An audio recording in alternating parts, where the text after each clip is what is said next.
ఈ దుర్ముఖీనామ సంవత్సరాన్ని పురస్కరించుకుని జరుగుతున్నటువంటి ఈ పంచాంగ ఆవిష్కరణ, విశేషించి భక్తి టీవీ వారు ప్రచురించినటువంటి ఈ పంచాంగాన్ని ఆవిష్కరిస్తున్నటువంటి సభలో సాక్షాత్తుగా భక్తి టీవీ అధినేత అయినటువంటి నరేంద్ర చౌదరి గారు వారి కించిత్ అనారోగ్యంగా ఉన్నా కూడా ఆ విషయాన్ని పక్కన పెట్టి కాకినాడ సభలో నేను తప్పకుండా పాల్గొనాలనేటటువంటి అకుంఠితమైనటువంటి దీక్షతో బయలుదేరి ఇక్కడికి రావడం చాలా ముదావహం. కాకినాడ ప్రజలందరి తరపున కూడా ఆయనకి నేను కృతజ్ఞతలు ఆవిష్కరిస్తున్నాను. అలాగే కుంభావ సరస్వతి, సాక్షాత్ సరస్వతీదేవి యొక్క స్వరూపం, మహాసహస్రావధాని, గొప్ప విద్వాంసులు. ఎవరి నోటి వెంట ఆ పంచాంగం యొక్క విశేషాలు విన్నంత మాత్రం చేత పరదేవత యొక్క అనుగ్రహం మనకి కలుగుతుందో అటువంటి మహానుభావులు బ్రహ్మశ్రీ మాడుగుల నాగఫణి శర్మ గారు ఇవాళ ఈ పట్టణానికి రావడం, భక్తి టీవీ వారి యొక్క పంచాంగాన్ని ఆవిష్కరించిన తరువాత పంచాంగ పఠనం చేయవలసినటువంటి సమయం ఆసన్నమైనప్పుడు వారు అది చెయ్యడం, మనం వినడం నిజంగా మనందరికీ కూడా కాలస్వరూపంగా భగవంతుని యొక్క పరిపూర్ణమైనటువంటి అనుగ్రహ విశేషంగా నేను భావన చేస్తున్నాను. ఈ సందర్భంలో నేను ఒక్క విషయాన్ని మనవి చేయవలసి ఉంది. భక్తి టీవీ ఈ బుల్లితెర రంగంలోకి ప్రవేశించిన తరువాత సనాతన ధర్మానికి ఎనలేని సేవ చేసింది. కొన్ని సంఘటనలు, కొన్ని కార్యక్రమాలు ప్రజల మీద విశేషమైనటువంటి ప్రభావాన్ని చూపిస్తాయి. దీపాలు ఆర్పేటటువంటి సంస్కృతి ప్రబలిపోతున్నటువంటి రోజుల్లో కార్తీక మాసంలో కోటి దీపోత్సవాన్ని ప్రారంభం చేసినటువంటి భక్తి టీవీ ఇవాళ అన్ని చోట్ల కూడా ఎంత గొప్ప పూనికని అందరిలోకి ప్రవేశపెట్టగలిగింది అంటే ఒక్క కార్తీక మాసంలోనే కాదు, ఇతరమైనటువంటి నెలలలో కూడా ఈ దీపోత్సవాల్ని చేస్తున్నారు. ఈ మధ్యనే నాకు భాగ్యనగరం నుంచి ఎవరో ఒక సంస్థ వారు ఆ ఫోన్లో మాట్లాడుతూ ఒక మాట అన్నారు. మేము వసంత నవరాత్రులలో కూడా ఇక్కడ అమ్మవారి ఆలయంలో కోటి దీపోత్సవం భక్తి ఛానల్ వారు ఎలా చేస్తారో అలా దీపాలతో ఉత్సవాన్ని నిర్వహించాలని కోరుకుంటున్నాం, మీరు ఒక్కసారి వచ్చి ప్రసంగం చేయగలరా అని. నేను వెళ్ళగలిగానా లేకపోయానా పక్కన పెట్టండి, కానీ ఒక దీపం వెలిగించడం వెనక ఉండేటటువంటి ప్రాశస్త్యం, అన్ని దీపాలు వెలుగుతుంటే అందులో భగవంతుని యొక్క స్వరూపాన్ని చూసి ఆనందించగలిగినటువంటి సంస్కృతిని ఆ దీపాలు వెలిగేటట్టుగా చేసి మళ్ళీ సర్వతోముఖాభివృద్ధి రాష్ట్రం పొందడానికి వీలైన రీతిలో భగవంతుని యొక్క అనుగ్రహ వృష్టికి మార్గాన్ని సుగమం చేసినటువంటి భక్తి టీవీకి సనాతన ధర్మంలో ఉన్నటువంటి భక్తులందరూ కూడా కృతజ్ఞతని ఆవిష్కరించడం ఎంత మాత్రమూ కూడా దోషం కాదు.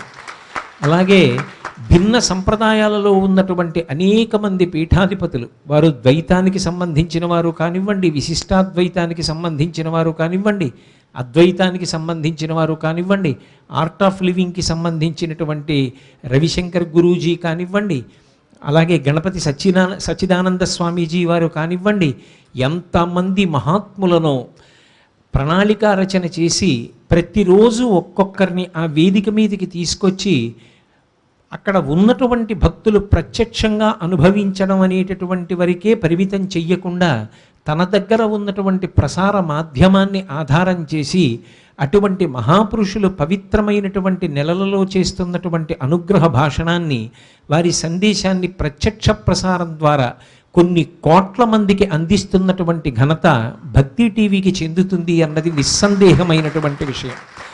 ఇవాళ ఎంత గొప్ప ఒరవడిని ఏర్పాటు చేసింది అంటే భక్తి టీవీ వారు ఏర్పాటు చేస్తున్నటువంటి కోటి దీపోత్సవాన్ని చూసి చక్కటి ప్రేరణ పొంది అదే మార్గంలో అనేకమైనటువంటి టీవీ ఛానల్స్ కూడా ఈ కార్యక్రమాన్ని నిర్వహిస్తున్నాయి. అది మనందరం చాలా సంతోషించదగ్గ విషయం. అలాగే అనేక స్వచ్ఛంద సంస్థలు, సనాతన ధర్మానికి సంబంధించినటువంటి భక్తి మండళ్ళు విశేషంగా ఇవాళ ఆ కార్యక్రమాన్ని నిర్వహిస్తున్నాయి.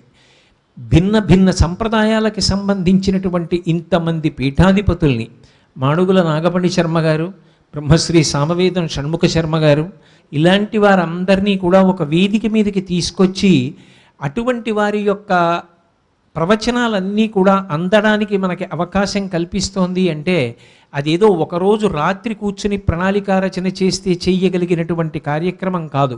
ఈ సంవత్సరం కోటి దీపోత్సవం అయిపోయింది అంటే వచ్చే సంవత్సరం కోటి దీపోత్సవ కార్యక్రమంలో ప్రతిరోజు పాల్గొనవలసినటువంటి సంగీత విద్వాంసులు కానివ్వండి, హరికథా విద్వాంసులు కానివ్వండి, జరగవలసినటువంటి ఉత్సవం కానివ్వండి, వీటన్నింటికీ ప్రణాళికా రచన చేసి వీళ్ళకి ఆహ్వానాలు పంపి వాళ్ళకి ఖాళీ ఉన్న రోజుల్లో వాళ్ళు వచ్చేటట్టుగా ప్రయాణ సౌకర్యం దగ్గర నుంచి వాళ్ళ విడిది సౌకర్యం, వాహన సౌకర్యం వీన్నిటిని ఏర్పాటు చేసి వీధిలోకి వచ్చి ఎంతో ప్రేమపూర్వకంగా స్వాగతం పలికి తీసుకెళ్ళి కూర్చోపెట్టి మర్యాద చేసి ఖచ్చితంగా నియతి సమయంలో వాళ్ళని వేదిక మీదకి పిలిచి వాళ్ళ చేత ప్రవచనం చేయించి ఇన్ని కోట్ల మందికి సనాతన ధర్మ సారాన్ని అందించడం కోసం ఇంత గొప్ప కార్యక్రమాన్ని నిర్వహించాలి అంటే జరిగేటటువంటి కార్యక్రమం కన్నా కార్యక్రమం వెనక ప్రణాళిక రచనకి ఎంత కాలం పడుతుందో నేనైతే అనుకుంటున్నాను. బహుశా ఈ సంవత్సరం కోటి దీపోత్సవం అయిపోగానే వచ్చే సంవత్సరం కోటి దీపోత్సవానికి కావలసినటువంటి ప్రణాళిక రచన సిద్ధమైపోతుంది అని అనుకుంటున్నాను. ఎంతమంది దగ్గరికి వెళ్ళి కలవాలి, ఎంతమంది తేదీలు తీసుకోవాలి, ఎన్ని ఏర్పాట్లు చెయ్యాలి. నిజంగా ఒక టీవీ ఛానల్ ఆంధ్రదేశంలో భక్తి ప్రచారం కోసమని నడుం బిగించి ఇంత బృహత్తరమైనటువంటి కార్యక్రమం చేయడం, ప్రతి ఏడాది కూడా ఇంకా ఇంకా ఇంకా ఇంకా హంగులు ఏర్పాటు చేస్తూ కొత్త కొత్త ఉత్సవాల్ని అందులోకి తీసుకొస్తూ ఇవాళ భక్తి టీవీ చేస్తున్నటువంటి కార్యక్రమానికి మన ఒక్క ఆంధ్ర రాష్ట్రంలో కాదు ఇతర ప్రాంతాల్లో ఉన్నటువంటి పెద్దలు కూడా ఎంత సంతోషిస్తున్నారు అంటే, నారాయణీ అమ్మన్ స్వర్ణ లక్ష్మీదేవి యొక్క మూర్తి, ఆ మూర్తికి ఎంతో భద్రత కావాలి, అంత బంగారంతో తయారు చేసినటువంటి అమ్మవారు. అటువంటి అమ్మవారు ఒక్క ఆ దేవాలయంలో మాత్రమే పూజలు అందుకుంటుంది. కానీ ఏడాదికి ఒక్కసారి ఆవిడ ఉత్సవమూర్తిగా మారిపోయి కోటి దీపోత్సవానికి వచ్చి కొన్ని కోట్ల మంది చూడడానికి అవకాశం వస్తూ పూజలు స్వీకరిస్తోంది. అంటే ఆ ఉత్సవం జరుగుతున్నటువంటి తీరు పట్ల అత్యంత సంతోషాన్ని పొందినటువంటి నారాయణీ అమ్మన్ ఆ బంగారు లక్ష్మీదేవి అమ్మవారిని ప్రతి సంవత్సరం అక్కడికి పంపిస్తున్నారు. కొన్ని కోట్ల మందిని సనాతన ధర్మం వైపుకి మళ్ళీ ఉత్సాహంగా అడుగులు వేసేటట్టుగా పూనికతో ఊంచుకునేటట్టుగా చేస్తున్నాయి. అంత గొప్ప కార్యక్రమాలు నిర్వర్తిస్తున్నటువంటి ఘనత భక్తి టీవీ వారికి చెందుతుంది. ఈ మాటలు చెప్పడంలో నాకు ఏ పక్షపాతం లేదు. ఎందుచేత అంటే నిష్కారణంగా పొగడడం కానీ, ఏదైనా ఆశించి కార్యక్రమాల్లో ఎవరినో పొగడ్డం కానీ నా జీవితంలో నాకు అలవాటు లేదు. కానీ నేను ఇవాళ పొగుడుతున్నాను అంటే కేవలం సనాతన ధర్మానికి భక్తి టీవీ ఛానల్ చేస్తున్నటువంటి అకుంఠితమైనటువంటి దీక్షతో కూడుకున్న ఆ సేవని చూసి సంతోషించి సనాతన ధర్మం మీద ప్రసంగాలు చేస్తున్నటువంటి వ్యక్తిగా ఈ మాట చెప్పలేకపోతే అంతకన్నా పిరికితనం ఇంకొకటి ఉండదు. అందుకే నేను ఈ విషయాన్ని సభాముఖంగా చెప్తున్నాను. అలాగే ఇవాళ భక్తి టీవీ ఎన్ని మంచి మంచి కార్యక్రమాలు అందిస్తోందో, చర్చా వేదికల ద్వారా ఆరోగ్యవంతమైనటువంటి విషయాల్ని మనకి అందచేస్తోంది. ఒకనాడు నేను శబరిమలై గురించి జరిగినటువంటి చర్చా కార్యక్రమాన్ని చూశాను. అక్కడ అన్నదానం చేద్దామంటే వచ్చేటటువంటి ఇబ్బందులు, అక్కడ ప్రయాణంలో వస్తున్న ఇబ్బందులు, వసతిలో వస్తున్న ఇబ్బందులు, ఏదో విమర్శ చెయ్యాలని విమర్శలు కాకుండా, ఏదో జుత్తు పట్టుకుంటున్న దెబ్బలాడుకుంటున్నట్టుగా కాకుండా పరమ ఆరోగ్యవంతమైన వాతావరణంలో తెలుగువారు అన్ని వందల కిలోమీటర్ల దూరం నుంచి బయలుదేరి ఇక్కడ దర్శనానికి వచ్చినప్పుడు ఇంత బాధ పడుతున్నారా? వీళ్ళకి మనం సౌకర్యాల విషయంలో మరికొంత వెసులుబాటు కల్పించాలని దేవస్థానాలు ఆలోచించవలసినటువంటి రీతిలో అంత చక్కటి వాతావరణంలో ఆరోగ్యవంతమైనటువంటి చర్చలను నిర్వహిస్తున్నటువంటి ఘనత భక్తి టీవీ వారికి చెందుతుంది. ఈ మధ్య జరిగినటువంటి గోదావరి నది పుష్కరాల సమయంలో అందరికీ అందవలసినటువంటి విషయాలను అందచేస్తూ ప్రత్యక్ష ప్రసారాలు చేస్తూ అన్ని వివాదాలకి దూరంగా ఎంత ఆరోగ్యవంతమైనటువంటి వాతావరణంలో ఎంత చక్కటి కార్యక్రమాలని భక్తి టీవీ అందించిందో, అలాగే ఏడుకొండల మీద ఒకనాడు చర్చ అవసరమైతే తిరుపతి పట్టణంలో ఎటువంటి చర్చా కార్యక్రమాన్ని నిర్వహించిందో మనందరికీ తెలుసు. పవిత్రమైన ప్రదోష వేళలో కాస్త రిమోట్ నొక్కితే భక్తి ఛానల్లో కనపడే లలితా సహస్రనామ స్తోత్రం, అందులో అమ్మవారి యొక్క వివిధ మంగళప్రదమైనటువంటి మూర్తులు, శ్రావ్యంగా వినపడుతున్నటువంటి ఆ లలితా సహస్రం, ఇటువంటి మంచి మంచి కార్యక్రమాలతో ప్రజల మనసులు ప్రశాంతంగా ఉండేటట్టుగా సాంఘికమైనటువంటి కర్తవ్యత నిష్టని తన భుజాలకు ఎత్తుకున్నటువంటి ఛానల్ భక్తి టీవీ ఛానల్. పంచాంగం అనేటటువంటిది అత్యంత అవసరం. మిగిలినటువంటి విశ్వాసముల వారందరికీ కూడా ఏదో ఒక గ్రంథం ఉంటుంది. ఆ గ్రంథాన్ని వాళ్ళు తప్పకుండా చేత్తో పట్టుకుని వెడతారు. కానీ మనకి ప్రమాణమైనటువంటి వేదం అందరికీ అర్థమయ్యేటటువంటిది కాదు. కానీ నేను దాన్ని తక్కువ చేసి మాట్లాడటం లేదు. పరమ ప్రమాణం వేదమే. ఆ వేదం తెలుసుకోవాలి. వేదం చదివినప్పుడు కనీసం విని గౌరవించగలిగినా చాలు. వేదం తెలియకపోతే ప్రమాణాలు 5 వచ్చాయి: శృతి, స్మృతి, పురాణము, శిష్టాచారము, అంతరాత్మ ప్రబోధము.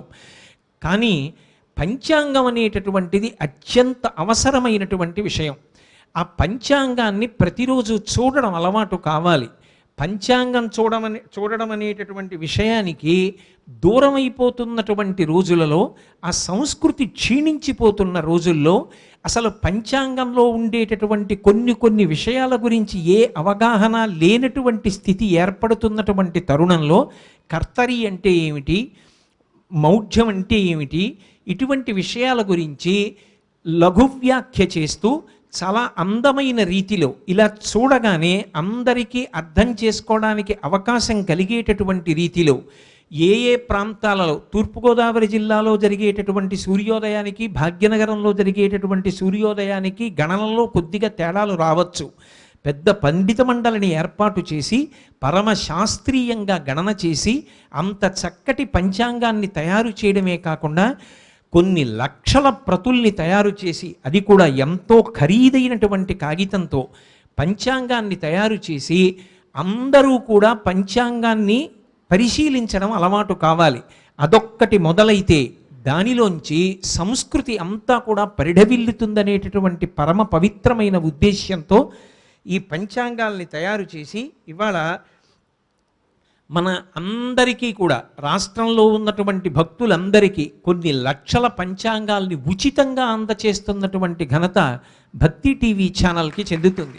ఈ సంవత్సరం పంచాంగంలో ఉన్న విశేషాలు, మనం తెలుసుకోవలసినటువంటి విశేషాలు, ఇవన్నీ కూడా పంచాంగ పఠన రూపంగా బ్రహ్మశ్రీ శర్మ గారు అందిస్తారు.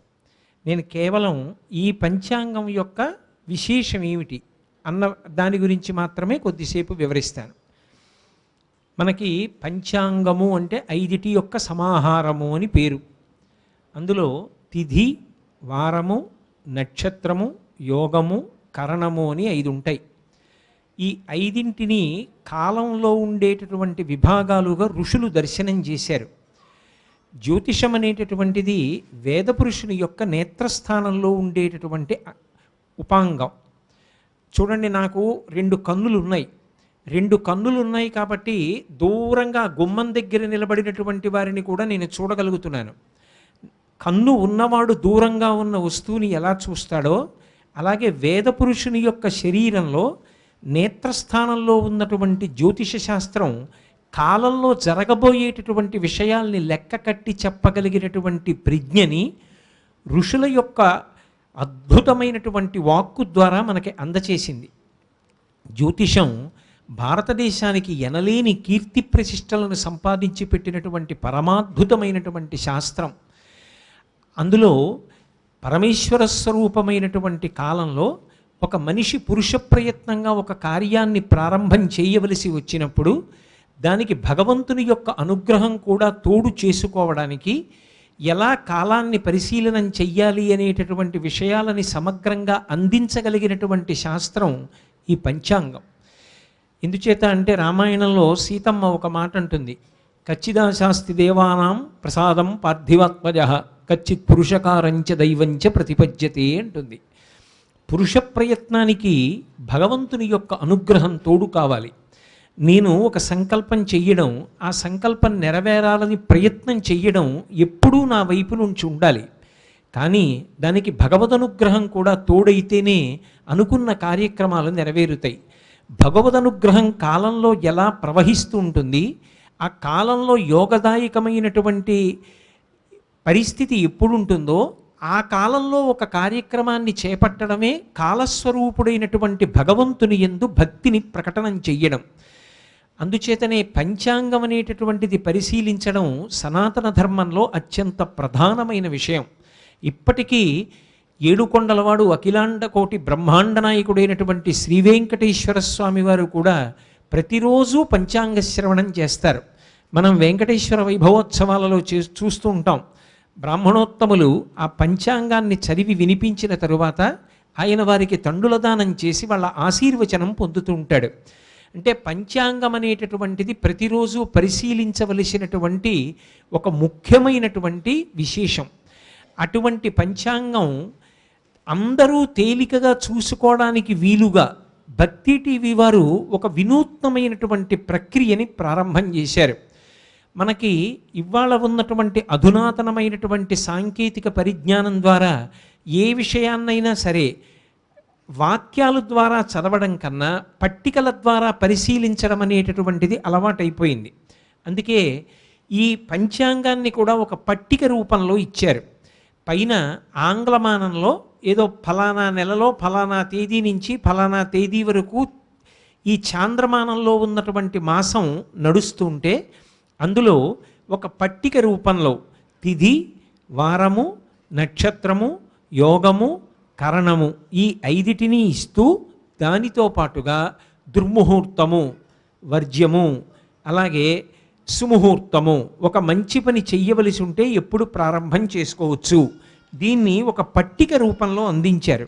దానివల్ల ఏమవుతుందంటే పెద్దగా ఏమీ పరిచయం లేనటువంటి వ్యక్తి కూడా ఈ పంచాంగాన్ని పరిశీలనం చెయ్యవలసి వస్తే ఒక్కసారి ఇలా చేత్తో పట్టుకున్నాడు అనుకోండి, పట్టుకోగానే ఇలా వరుసగా కనపడతాయి. ఇదిగో తేదీ 5, వారము ఆదివారం, తిథి అమావాస్య, నక్షత్రం రోహిణి, వర్జ్యం ఇన్ని గంటలకి, దుర్ముహూర్తం ఈ సమయంలో, శుభ సమయం ఎప్పుడుంది, యోగం ఎప్పుడుంది, కరణం ఎప్పుడుంది. ఇలా పట్టిక రూపంలో ఉన్న కారణం చేత ఒక మంచి పని చెయ్యాలి అంటే ఎప్పుడు చెయ్యాలి అని వెతుకులాటకి మనం ఇబ్బంది పడవలసిన అవసరం లేకుండా ఇలా ఒక్కసారి శుభ సమయం వంక చూసుకుంటే ఏదైనా ఒక మంచి పని చెయ్యవలసి వస్తే ఎప్పుడు చేయవచ్చు అన్నది తేలికగా నిర్ణయం చేసుకోవడానికి, తద్వారా కాల పరిశీలనంలోనే కాల కలయతామహం అంటాడు గీతాచార్యుడు. కాలస్వరూపమైనటువంటి భగవంతుని యందు మనం భక్తిని ప్రకటించడానికి ఒక తేలికైన మార్గంలో ఈ పంచాంగాన్ని తీసుకొచ్చారు. అంతేకాకుండా ప్రారంభమే అనేక రకములైనటువంటి ప్రార్థనలు, ప్రతిరోజు వేటిని మనం చెయ్యవలసి ఉంటుందో వాటిని ఇచ్చేటప్పుడు చాలా అందమైనటువంటి రీతిలో ఇచ్చారు.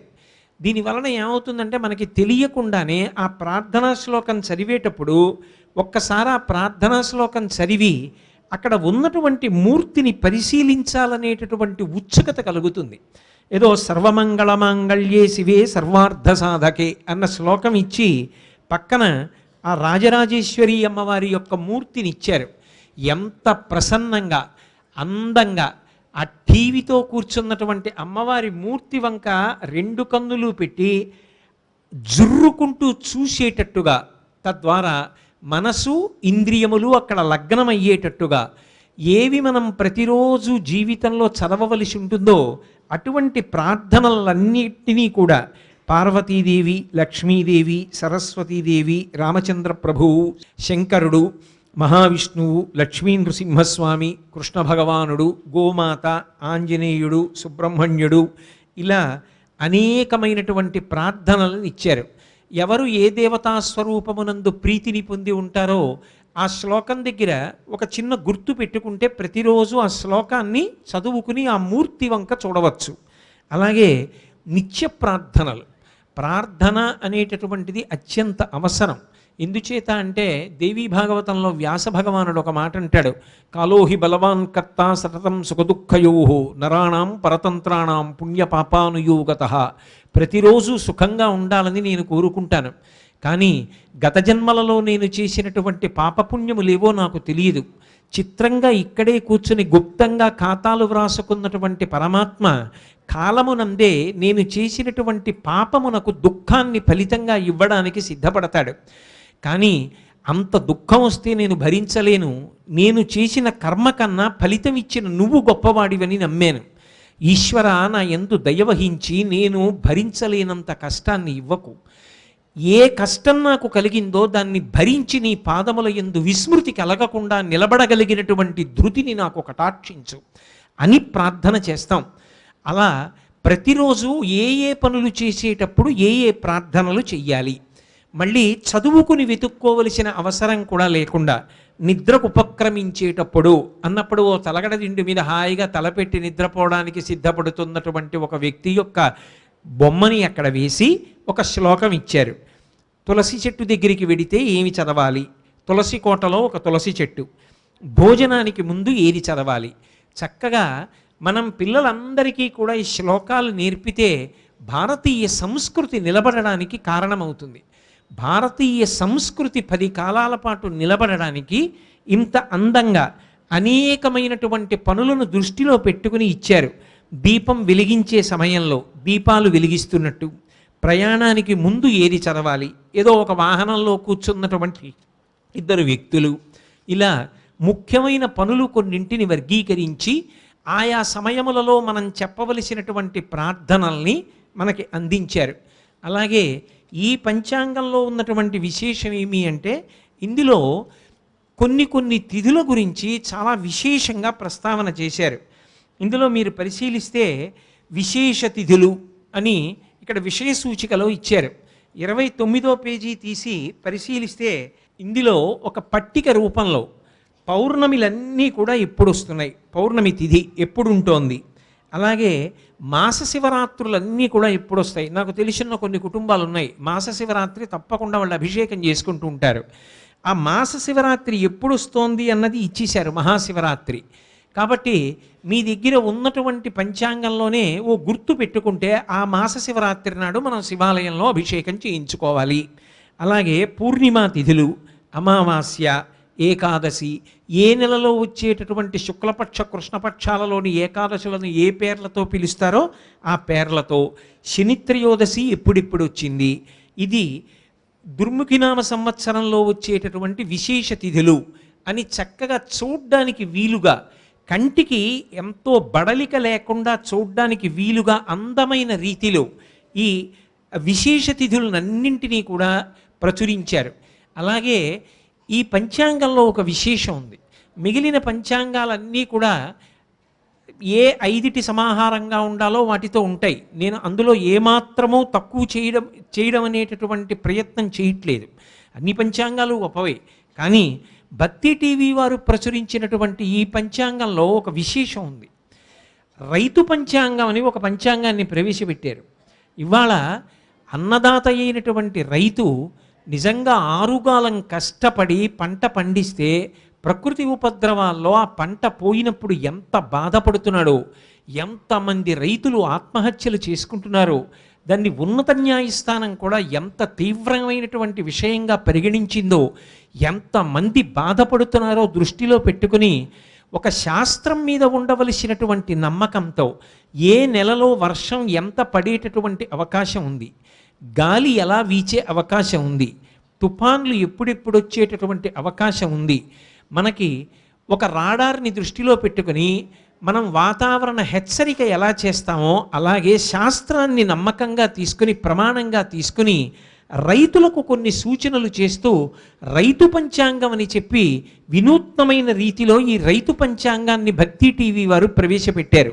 అలాగే మహిళా పంచాంగము అని మహిళలకి సంబంధించినటువంటి విషయాలన్నింటినీ కూడా వాళ్ళు ఎప్పుడు పుట్టినట్టయితే, ఏ నక్షత్రంలో పుట్టిన వారైతే ఎలా ఉంటాయి స్వభావాలు అన్నదాన్ని వివరణ చేశారు.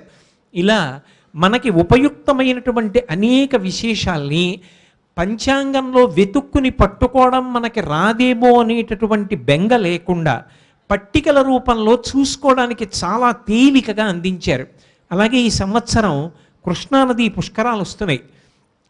కృష్ణానదీ పుష్కరాలకి గోదావరి నదీ పుష్కరాలకి ఉండేటటువంటి తేడా ఏమిటి, కృష్ణానది పుష్కరాల్లో ఏ ఏ దానాలు చెయ్యాలి, పితృపిండ ప్రదానాన్ని చెయ్యడానికి ఎవరు అర్హత కలిగి ఉంటారు, ఎవరు చెయ్యాలి, చేసేటప్పుడు ఎటువంటి పద్ధతిని పాటించవలసి ఉంటుంది, ఏ ఏ తిథులలో ఏ ఏ క్రతువులు చెయ్యాలి, కృష్ణానది పుష్కరాలకి గోదావరి నది పుష్కరాలకి ఉండేటటువంటి తేడా ఏమిటి, కృష్ణానది పుష్కరాలలో పెళ్ళిళ్ళ విషయంలో ఉండేటటువంటి విద్వాంసుల యొక్క నిర్ణయాలు ఎలా ఉన్నాయి, ఈ విషయాలన్నిటినీ కూడా చక్కగా ఏదో మనం చిన్నతనంలో గుప్తుల పరిపాలన, అక్బర్ పరిపాలన, కృష్ణదేవరాయల పరిపాలన వేరు పాఠాలు ఉన్నట్టుగా ఒక్కొక్క పాఠం కింద తీసుకొచ్చి దీన్నంతటినీ కూడా విషయ సూచిక ఇచ్చి విషయ సూచికలో మళ్ళీ పుట సంఖ్య ఇస్తూ వెంటనే తీసుకుని చదువుకోవడానికి వీలైనటువంటి రీతిలో దీన్ని అద్భుతమైనటువంటి రీతిలో మనకి అందించారు.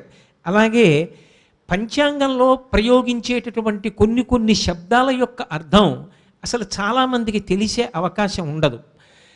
ఏదో మౌఢ్య నిర్ణయము అసలు అది ఎందుకు వస్తుంది, అధిక మాసం అది ఎందుకు వస్తుంది, కర్తరి అంటే ఏమిటి, ఆ కర్తరి అనేటటువంటి మాటని ఎలా అన్వయం చేస్తారు, ఆ సమయంలో ఏం చెయ్యరు ఏం చేస్తారు, దానికి శాస్త్రము ఎటువంటి ప్రమాణాన్ని చూపిస్తూ ఉంటుంది. శంకర భగవత్పాదులు శ్రద్ధ అన్న మాటని వ్యాఖ్యానం చేస్తూ ఓ మాట అంటారు, శాస్త్రస్య గురువాక్యస్య సత్యబుద్ధ్యావధారణ సా శ్రద్ధ కడితా సిద్భి యయా వస్తూపలభ్యతి. శాస్త్రము గురువు ఈ ఇద్దరూ చెప్పిన మాటలు సత్యమనేటటువంటి పూనికతో ఎవరు తమ కార్యక్రమాల్ని నిర్వర్తిస్తారో ఆ వారికి శ్రద్ధ ఉన్నది అంటారు. ఆ శ్రద్ధ చేత పరమేశ్వరుడు అనుగ్రహిస్తాడు. ఆ శ్రద్ధ కలిగినటువంటి వారు విషయాల్ని కొత్తగా తెలుసుకోవడానికి వీలుగా లఘు వ్యాఖ్యగా ఈ విషయాల గురించి కూడా మనకి అందచేశారు. ఈ పంచాంగంలో ఉన్నటువంటి కొన్ని కొత్త వరబడుల గురించి నేను పరిచయం చేసి మీ అందరూ కూడా దీన్ని ఇంట్లో ఉంచుకోవలసినటువంటి ఆవశ్యకతని తెలియచేయడం కోసం నేను మీకు వివరించడం జరిగింది. ఇదేదో నేను చెప్తే చాలామంది కొనుక్కుంటారనేటటువంటి స్వార్థంతో భక్తి టీవీ వాళ్ళు ఏర్పాటు చేసిన కార్యక్రమం కాదు. ఎందుచేత అంటే వాళ్ళ దగ్గరికి వచ్చి దీనికి ధర పెట్టండి అని అడిగినా కూడా వాళ్ళు ధర పెట్టడానికి ఇష్టపడలేదు, ఉచితంగానే ఇస్తారు. ఈ పంచాంగం యొక్క గొప్పతనం ఏమిటో ఈ పుస్తకంలో ఏ విశేషాలు ఒక కొత్త ఒరవడితో ఉన్నాయో చెప్పడానికి ఈ విషయం చాలు.